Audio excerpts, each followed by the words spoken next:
Why don't more Westerners pack up, leave their country, move overseas to greener pastures, and, as we say, go where they're treated best? It's a question I've been thinking about a lot lately.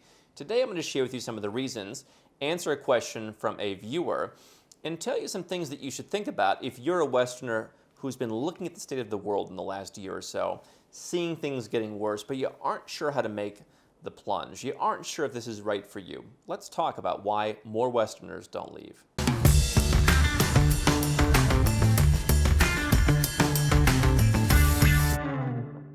Hi, I'm Andrew Henderson. I'm the author of this book. I'm also the founder of Nomad Capitalist, where we help 7- and 8-figure entrepreneurs and investors legally go where you're treated best, from moving overseas, legally reducing your taxes, immigrating, second passports, investing in other countries.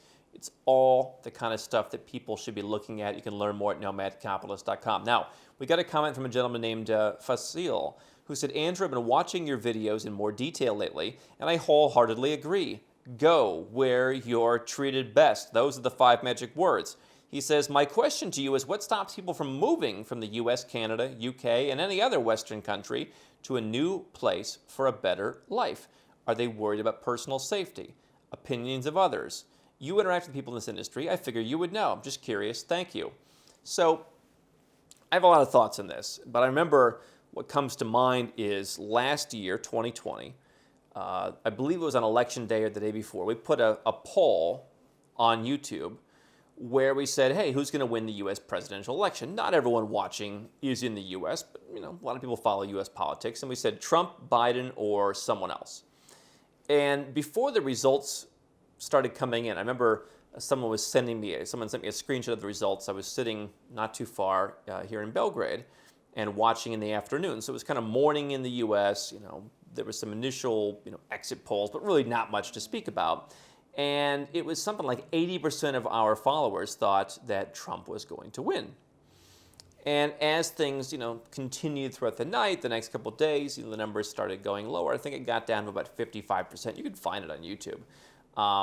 But it was this very high number of people who thought Trump was going to win. I remember going back to Brexit. We did a similar poll many years ago, the day of Brexit. What's going to happen? The numbers were much closer, but people, I think our audience is probably generally pro-Brexit. Our audience, perhaps, from what I've seen, is generally pro-Trump, certainly over Biden.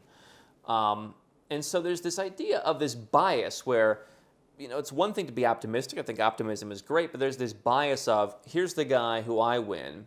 And it's almost like, what was the story after Ronald Reagan blew out Walter Mondale in, was it 1984? And a bunch of the journalists in New York City were like, I don't know anyone who voted for Reagan.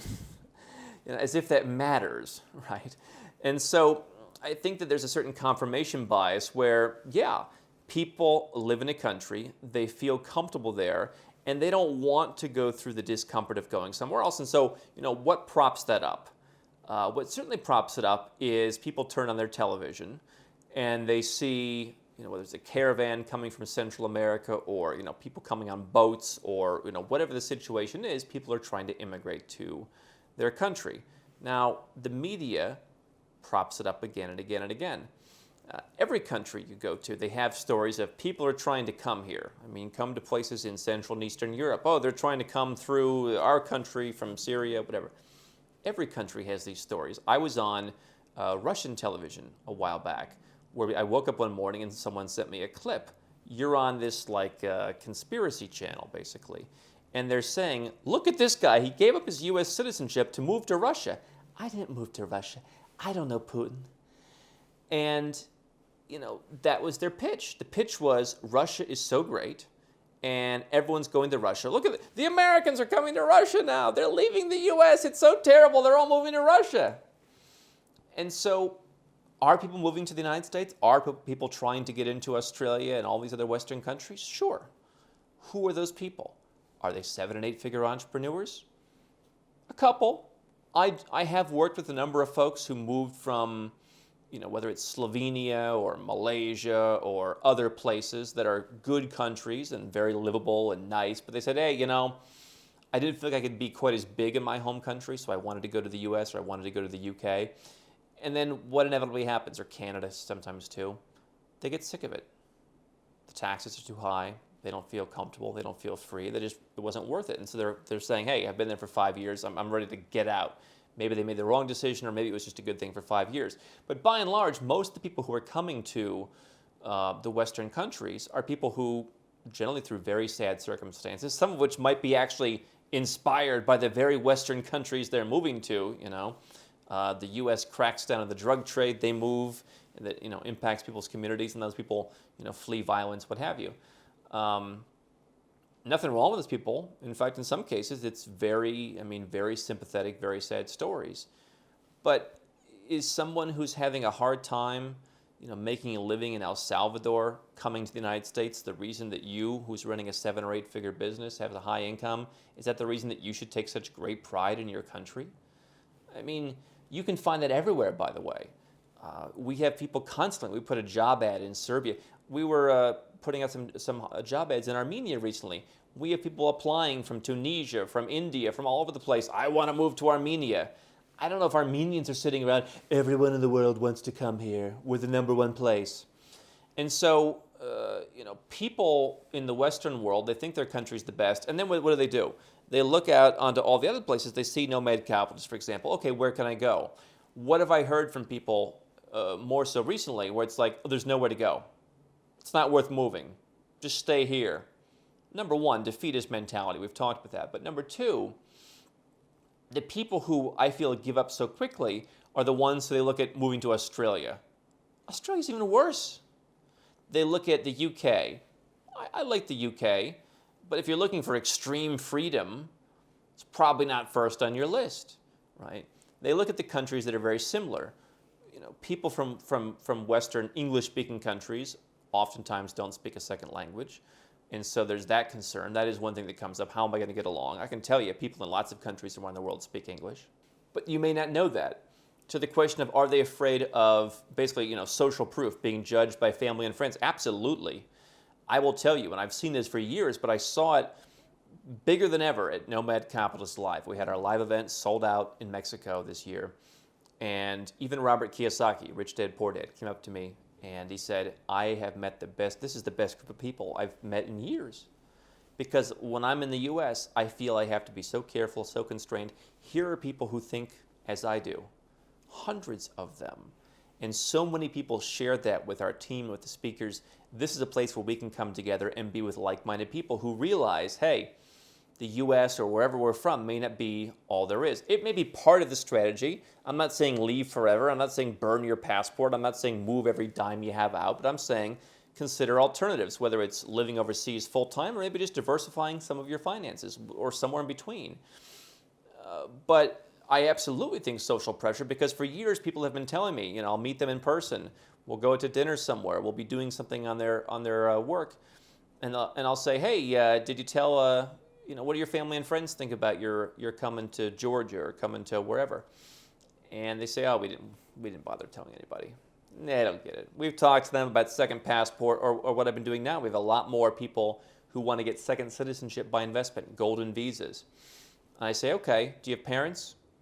Do you have other people in your family who might want to do this with you? Potentially in some programs, we could just add them on. They can be part of your application. They don't see it. They don't get it. They don't understand. Yeah, most people don't understand the idea that where you're born is not by default the best place on earth. And that's fine.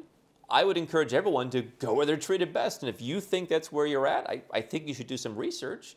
But if you really, truly believe that's where you're treated best, then you should do it.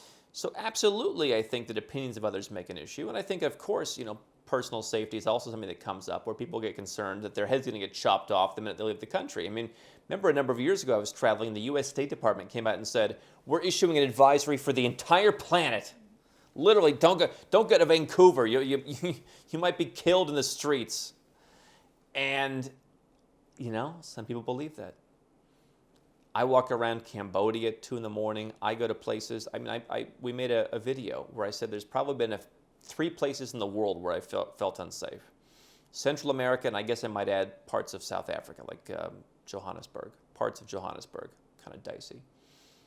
Been to well over 100 countries and really haven't had that problem somewhere else. So, yeah, these are the things that are in our mind. Why don't more Westerners move? People, I think, move for freedom, for finances, for family. Those are the three big factors. And so if your family's in one place, then you may be hesitant to leave. I've always said bring the family with you. And for all of the WASPs out there, for all the Protestants, as we call them, right, who consistently, the theme is, hey, I see my parents once every 3 months.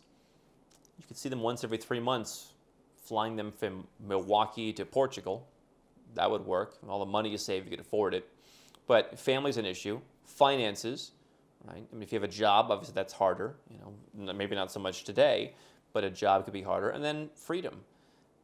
And so those are all things that are affected by propaganda. There is more freedom available out in the world outside of Western countries. You can control more of your finances with lower tax rates, lower cost of living, more personal financial freedom. But again, I think it's very cultural. And even here in Serbia, for example, I've talked to people over the years. There is, in many people, this idea that perhaps is even taught, by family, where it's like, you got to go to Germany, you got to go to Austria. I remember asking people, I said, what do you want to do there? They said, I'll be a janitor if I have to. I said, okay. Imagine you could stay in your country with your family and friends, and you could make more money than you would being a janitor. Would it be worth it? No, I got to go to Germany and Austria. There is, different cultures have different ways of looking at this. In the Western world, it's you got to stay here. This is the best place. In some countries, it's the worst place, even when they have it pretty good. And so I think that there's all these kind of societal notions. What I think is interesting is in the last year, you've seen the veneer start to come off the Western world where citizenship isn't as valuable. People see taxes going up. People see societies fracturing. And these are the things that we've been talking about from the beginning. These are the things that I've been looking at and reading about and thinking about with my family since the 1990s. But the average person doesn't look at things until it's too late. And so why don't more Westerners move overseas? There's the confirmation bias that it'll be okay. I think the key is running to something, not from something. Because if you run from something, you'll always find a reason why, it's actually not so bad. But if you say, I want to have more freedom to fill in the blank, more freedom to homeschool, more freedom to, walk around, I want to keep more of my own money, you can find that, almost guaranteed. That's what people don't look at because they are focused on, doing what they've always done. So people ask, Andrew, how do I get the most out of Nomad Capitalist? How do I begin my Nomad Capitalist journey? The first thing people do is they start right where you're at. They watch YouTube, they listen to podcasts, they read articles at nomadcapitalist.com. We've spent years creating thousands of pieces of free content so that you can get the vibe from someone who's actually done this, from someone who's actually been in your shoes. What they'll do next, they'll get a copy of the book. You can find it on Amazon. It costs a few bucks, and while it's not going to give you all the secrets, it's going to, again, give you more of the vibe. You're going to learn a lot of the things that I've learned. You're going to learn some strategies you can employ, and you're going to get a lot further in your journey. From there, if you are the 7 or 8 figure entrepreneur investor, you can go to nomadcapitalist.com. You can click Become a Client. We're pretty busy these days, but we have availability to help a limited number of people who want to create a holistic plan, something that I think is so important. So if you want to do that, go to nomadcapitalist.com, click Become a Client, learn more about how it works and how we can help you.